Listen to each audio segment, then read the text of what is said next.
محترم ناظرین، السلام علیکم ورحمۃ اللہ وبرکاتہ۔ ایک بہت اہم سوال آیا ہوا ہے کہ مسجد میں دوسری جماعت کرنا کیسا ہے؟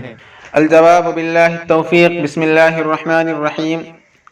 ایسی مسجد میں جس میں امام مؤذن مقرر ہو اور نمازی معلوم ہو، نیز جماعت کے اوقات بھی متعین ہو اور وہاں 5 وقتہ نماز با جماعت ہوتی ہو، تو ایسی مسجد میں ایک مرتبہ اذان اور اقامت کے ساتھ محلے والوں کے ساتھ نماز ادا کر لینے کے بعد دوبارہ نماز کے لیے جماعت کرانا مکروہ تحریمی ہے۔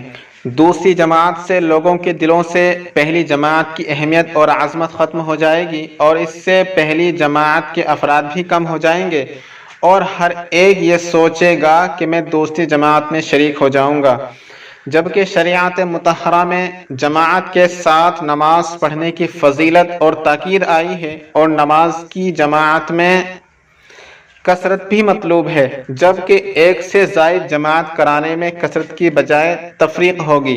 روایت میں آیا ہے کہ ایک مرتبہ رسول اللہ صلی اللہ علیہ وسلم 2 فریقوں کے درمیان صلح کے لیے تشریف لے گئے۔ واپس تشریف لائے تو مسجد نبوی میں جماعت ہو چکی تھی۔ آپ صلی اللہ علیہ وسلم نے گھر میں جا کر گھر والوں کو جمع کر کے جماعت سے نماز ادا فرمائی، جبکہ مسجد میں صحابہ کرام رضوان اللہ علیہم اجمعین کا ملنا مشکل نہیں تھا۔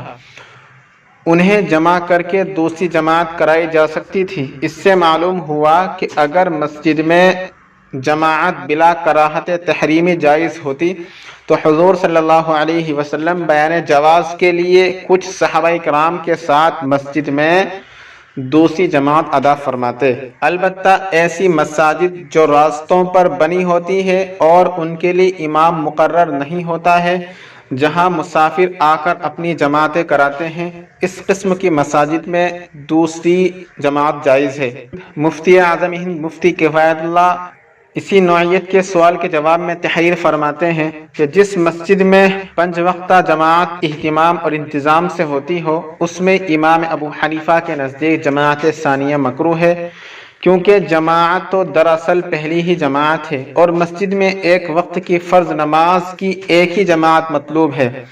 حضور صلی اللہ علیہ وسلم کے زمانے مبارک اور خلفائے راشدین اور صحابہ کرام رضی اللہ عنہم کے زمانوں میں مساجد میں صرف ایک ہی مرتبہ جماعت کا معمول تھا۔ پہلی جماعت کے بعد پھر جماعت کرنے کا طریقہ اور رواج نہیں تھا۔ دوسری جماعت کی اجازت دینے سے پہلی جماعت میں نمازیوں کی حاضری میں سستی پیدا ہوتی ہے اور جماعت اولیٰ کی تقلیل لازمی ہوتی ہے۔ اس لیے جماعت ثانیہ کو حضرات امام صاحب نے مکروہ فرمایا ہے اور اجازت نہیں دی۔ فقط والسلام، واللہ اعلم بالصواب وعلمہ اتم۔ ویڈیو پسند آئے تو لائک کیجیے، شیئر کیجیے اور چینل کو سبسکرائب کر دیجیے۔